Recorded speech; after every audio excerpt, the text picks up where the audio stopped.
A lot of women today are discussing about men and how they're really not marrying. And there is reasons for this. Now, this one woman thinks she kind of know why, and she may touch on something, but we were really going to get deep into why men today are saying, especially brothers, are saying, no, I'm good on marriage. Let's go ahead and check that clip out. Marriage rates are at historic lows, and everyone's blaming men for refusing to commit. But the real reason is that men have realized that most modern women bring a huge entitlement, a long list of demands that they can't even fulfill. Why would a man sign up for a lifetime of being blamed for everything? If you think I'm exaggerating, read the comments. All right, let's get really deep into it, right? We're going to get into the reasons why in 2025, why a lot of men say, I am good. Now, number one, marriage no longer guarantees stability or legacy. Now, they're saying that according to the CDC stats, they say the U.S. marriage rate fell to 5.1 per 1,000 people, the lowest in modern history. They're saying divorce rates remain high. Let's say especially for first marriages, 40 to 45% and higher for second marriages. Now, and we'll get to this a little later. When you were married, it did come with a certain amount of respect in this country, even certain financial incentives that you were married. Think about it. If you were married and you went to get your car insurance, you would get a lower rate because you're married. Today, that don't even matter really much anymore. They'll say it matters, but it really don't. At one point in time, if you got older, car insurance will go down. It don't even matter today. The insurance rates and everything was blurred. That was one little perk, right? Certain jobs would be offered to married men a little bit quicker than single men. That's not really the same thing today. I mean, just those little small perks. It don't guarantee the things that you used to have. They used to give men loans with home loans. Oh, he's married. That means he shows more stability. So let's go ahead and give this home loan. You understand? Now, the second thing, another reason, men face massive financial risk in divorce. And this is the thing. When you have a thing called no-fault divorce, you can do everything right as a man and still a woman can leave you. The woman can cheat on you and divorce you, and you're still at financial risk. Let's say the average divorce costs $15,000 to $30,000, not including alimony or child support. Let's say family court overwhelmingly grants custody to women 85% of the time. 85%. So men, 15%. Let's say men feel like walking wallets in the system. I've been there. Oh, I've been there, fellas. I know. Let's say high-earning men risk lifetime alimony or asset seizure, depending on state laws. And a lot of men are saying the system is designed to extract from you if it fails, not protect you as men. So that's a lot of reason why a lot of men, especially high-earning men, don't want to. Now, I say the legal framework is also seen, as number three, as anti-male. Let's say many men perceive marriage, let's say laws, as outdated and biased, which is true. That is utterly true. It's the alimony laws in states like California or New York don't account for modern dual income homes. Paternity fraud is still not criminalized in many states. Paternity fraud needs to be criminalized. How many times have men have been taking care of babies that's not even theirs, and then nothing happens? Nothing. I say men are also forced to pay child support for children proven not biologically theirs if they sign the birth certificate. Why would you want to? This is why a lot of men, listen, in this modern era, I'm going to tell you what I would tell my own son. If you have any inkling of anything, you better don't sign that birth certificate until you do a DNA test. And no matter what she say, don't sign it, because in the state of Texas, you sign it, it's your kid.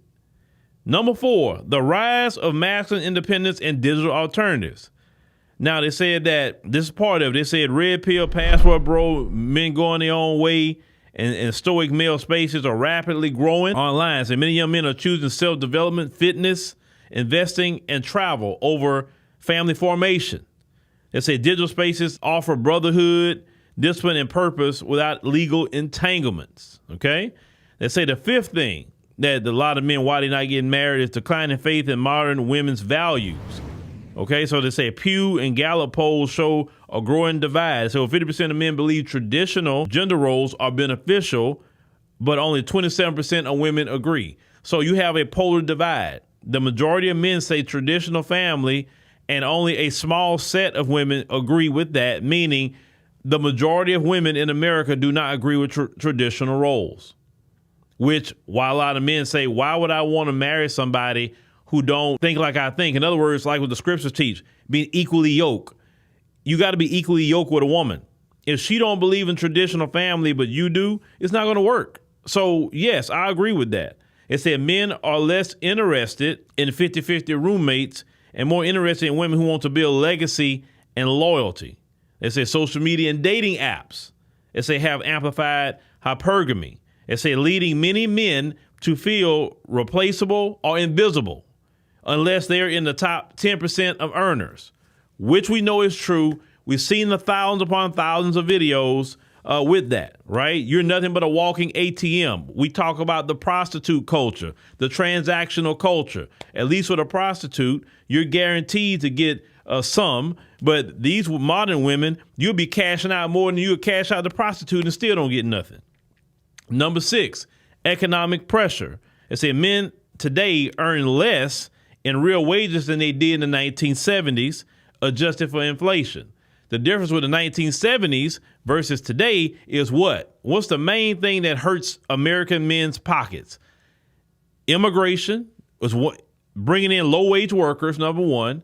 Technology also, even with AI and things like that, if you don't learn it, you're going to be replaced. So you better do the skilled trades. AI can't do that, right? But a lot of men don't make what they used to make. The cost of living, child care, and home ownership makes traditional family life seem unattainable. And we know this here in America. Many men fear economic entrapment by women with poor financial discipline. I've been there before, too, in my life. When you as a man work hard and then you got this woman that's just spending money on stupidity, it can keep you broke. You can work hard and you're broke. And I said to myself, after I dealt with that situation, I would never be with a woman that's just spending my money. And no. I'll leave so quick because you ain't going to keep me broke. Oh, hell no. Number 7, men are finding fulfillment without marriage. Now, studies have shown men without kids and wives without a wife are reporting higher happiness if they have purpose-driven lives. Travel, freedom, digital income, physical fitness, and global experiences are replacing this old formula of marry, work, die. And so here's the thing. That's what it is with a lot of men. Now, do all men want to be alone? No. I would tell you the majority of men I meet don't want to be alone. But they're dealing with it in the way they can. Some men, like I say, passport bros, are going to other countries and finding that traditional woman. So if you are the man that says 50% of men in the United States who feel that you're traditional and only 27% of the United States think traditional family, then yeah, you probably gonna be that dude and probably a little bit more the passport bro thing. And I'm not talking about the passport tricking. I'm not talking about that because that's I mean, like, I hate to see that. I really hate, especially brothers. Why are you traveling to pay for box, bro? That's stupid. That is so dumb. That is dumb. Like, if you're gonna do that, go get you a wife somewhere. Don't do that. I think that's so lame and stupid at this point. Very stupid. But so we're not talking about those guys.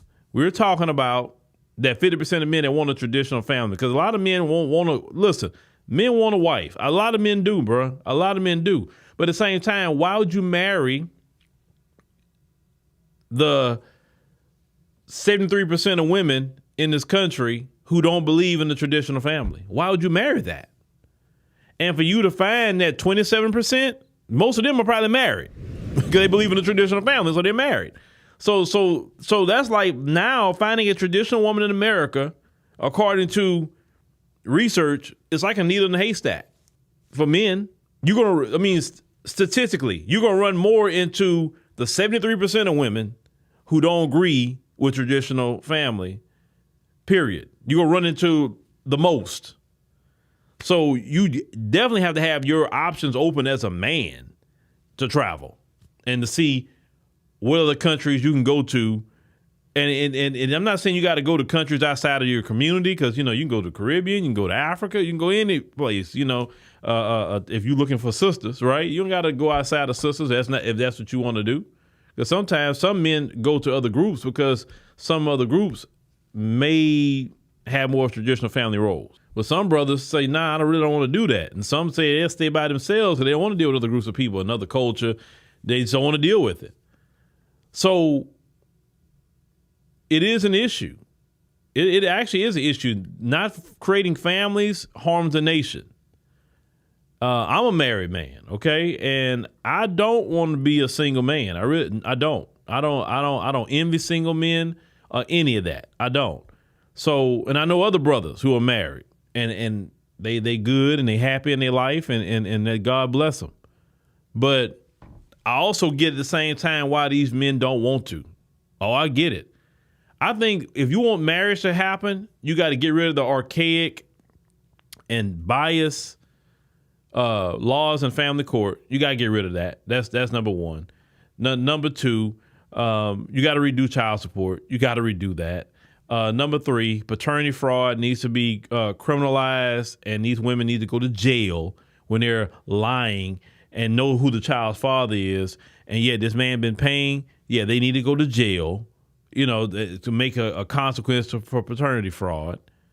I think mandatory DNA testing should be at all births in the United States, because that would eliminate problems even in family court.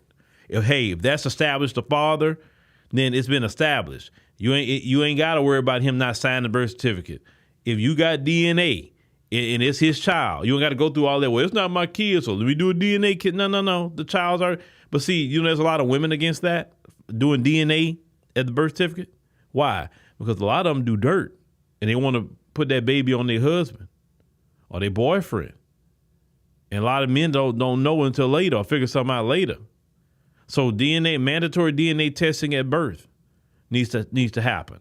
And what the sad part is, it's not really women running the country, it's a bunch of men. Why haven't these men changed these laws? They've been complaining for years, but they need to change the laws. So until these laws change, I agree with a lot of men say, nah, I'm cool with that. I mean, it's too much of a risk.